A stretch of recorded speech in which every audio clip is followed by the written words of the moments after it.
Hey, happy Thursday.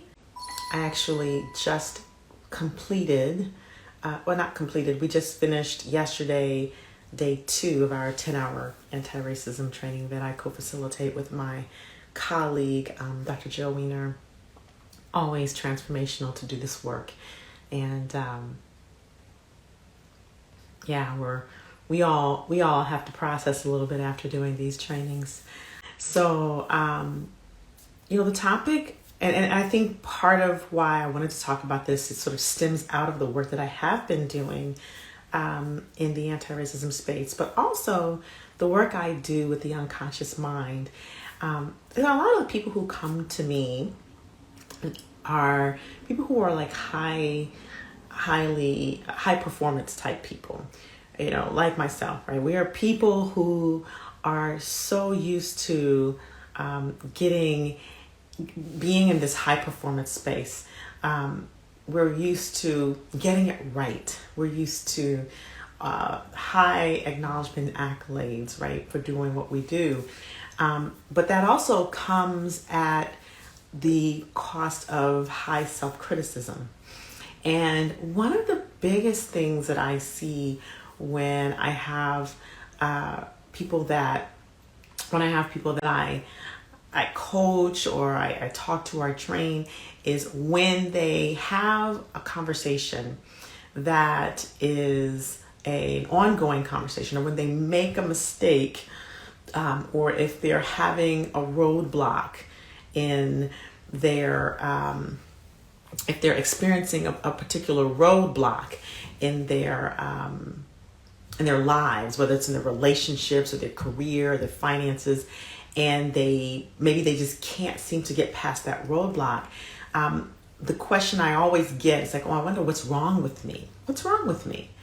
And it's an interesting question because in the work that I do with the unconscious mind and the work that I do with neurolinguistic programming and hypnosis, we take the case that there's nothing wrong with you, right? We take the case that we all have all the resources we need to succeed. Whether we have access to them or not is a different story. But when you think about, and I've talked about this before about, the mind being sort of like a computer, right? We run these programs and we have these strategies. So when we think of the way we do things, the way we make decisions, the way we approach certain situations, we have strategies for those. And a lot of times they're unconscious strategies for communication, for love, for friendship. Anything that you can think of that you approach in life, you have a strategy for that, whether it's conscious or unconscious. It's almost like your brain is unconsciously super organized in the way that you do things. And you learn these strategies really, really early in life, right? So sometimes you learn strategies as coping mechanisms in response to something that's happened to you, in response to a trauma, in response to an environment that didn't work, that you needed to survive in. And those strategies may have worked for you to have you survive a particular circumstance or particular environment.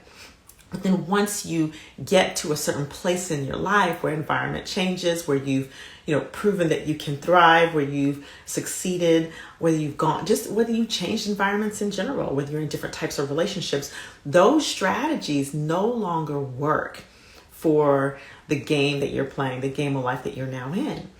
And so it's easy to then say, well, something's wrong with me because you're not shifting your strategy.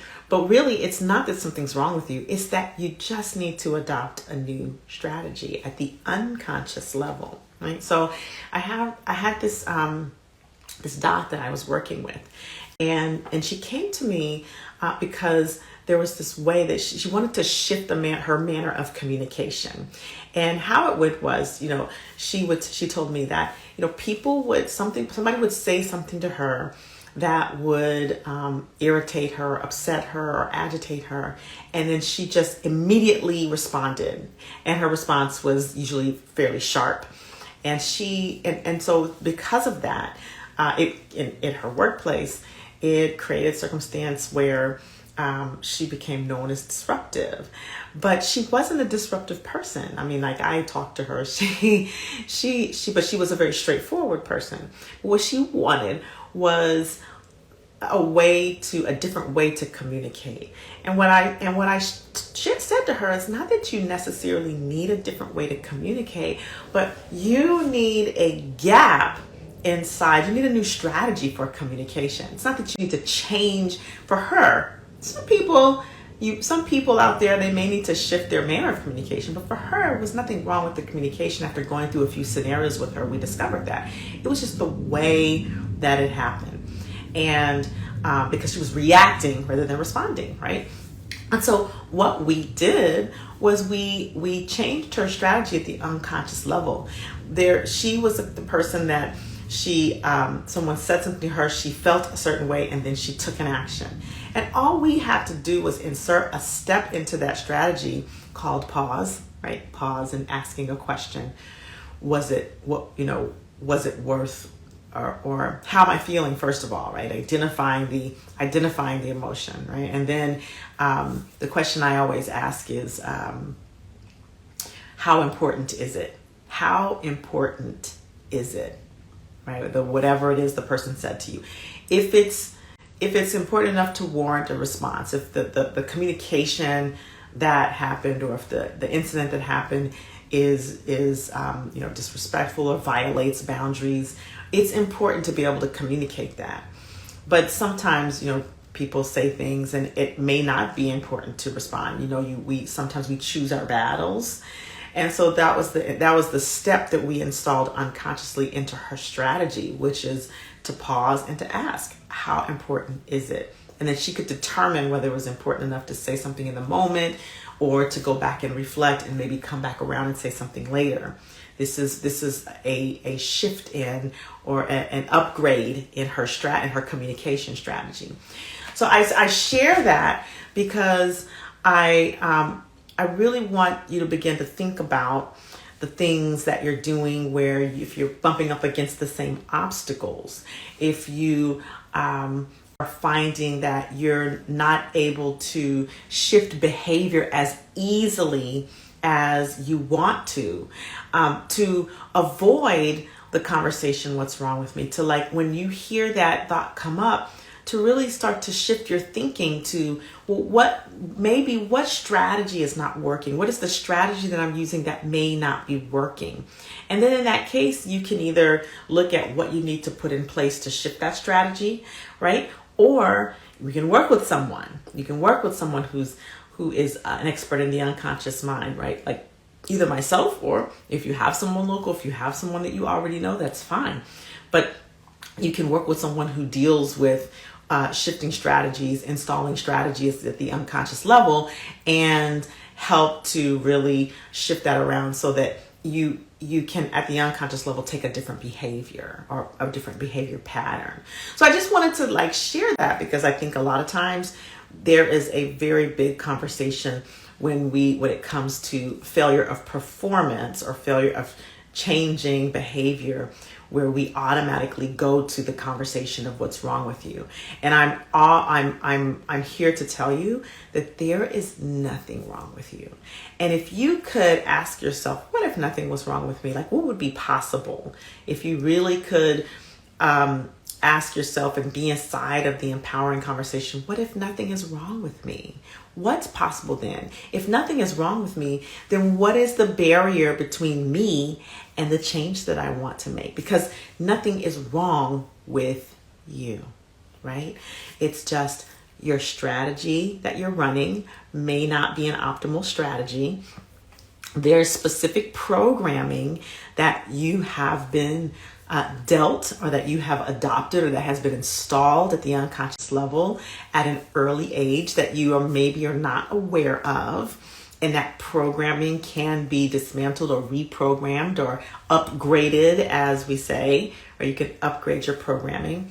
And then the question is, how do you do that? And there are lots of ways to upgrade your program, but of course you all know the way I do it. I work with clients and I teach them the tools of the unconscious mind so that you can upgrade your own programming and have it be long lasting and permanent. And one of the ways that you do that is you actually get rid of those, I call it the dirt, the unconscious conversations that really muddle up the programming, the internal viruses, right? That, when the computers, when you come in contact with a virus in the computer, it messes up the programming, right? And some of these viruses, these thought viruses, or sometimes I like to call them thought cancers, they're a virus, and then after a while they eat away at you at the unconscious level and affect your performance in all areas of life. And these thought viruses that can turn into thought cancers that can eat away, they can be dealt with. They can be removed. They can be dismantled, right? So when you think about the fact that you gain this programming, this program is installed. Sometimes there are some thought viruses that come in that kind of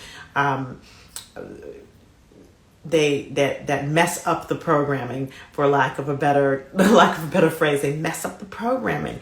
They cause glitches in the programming, and that programming leads to specific strategies, and sometimes strategies that work for a while, and sometimes strategies that don't work. And keep in mind, as we go through life, as our circumstances change, as we grow, as we expand, as we do personal development, as we do all that stuff, then we're going to always be pulling back the layers and finding strategies that used to work, maybe that no longer work anymore. And then once you discover, like for me, I have self-care strategies. And what I find is the higher level work that I'm doing with people, like these corporate trainings for anti-racism and the neurolinguistic programming and hypnosis trainings that I do, the more higher level work that I do with people, especially in groups, the more I have to upgrade my self-care structures, my self-care strategies. Because the thing about it is that doing work one-on-one with people is very different from holding the space and the energy for a group of people. And for those of you who are coaches one-on-one, and those of you who do trainings and do groups and who do both, you understand this principle. And so when you upgrade what you're doing in your career, or when you upgrade from being single to being in a relationship or being in a marriage, you have to upgrade your self-care strategies. And again, that's all programming and it's all strategies. And so I'm driving this home. I'm driving the strategy concept home because I want you to remember that there is nothing wrong with you, right? It's just a glitch, possibly, in the programming. It's just a glitch, possibly, in the strategy. And what there is to do is to find yourself a new strategy and dismantle the programming that doesn't work. And you do that with someone that you trust and that does that, and that is an expert in doing this. Okay, so that is the lesson of the day. Ask yourself, what if nothing was wrong with me? What if it's just a glitch in the program? Now what is there to do? And begin to look at the structures you can put in place to begin to upgrade that software, that brainware, upgrade those strategies, upgrade that brainware, upgrade that programming, upgrade those strategies, so that for the game that you're playing right now in life, you have the appropriate strategies, programming, and structure in place for you to win. All right. Now, you all know that if you want to learn more about how to be able to reprogram your own unconscious mind, that you can go and click the link in my bio section and look at all of the programs that we have for our upcoming neurolinguistic programming and hypnosis training, coach training, right? So you can do that. You can also join the community, the Mind Remapping Nation, where we talk about these things, right? And finally, if you want to do a little bit of deep work with me, right from the homepage of the remapmymind.com page, you can book a call. That easy, that simple. So if you want to do more work with me, you know how to find me, you know how to reach me. Otherwise, post in the comments what you got today. And I look forward to seeing you on the next live. Y'all have a great rest of the day and a great rest of the weekend. Namaste.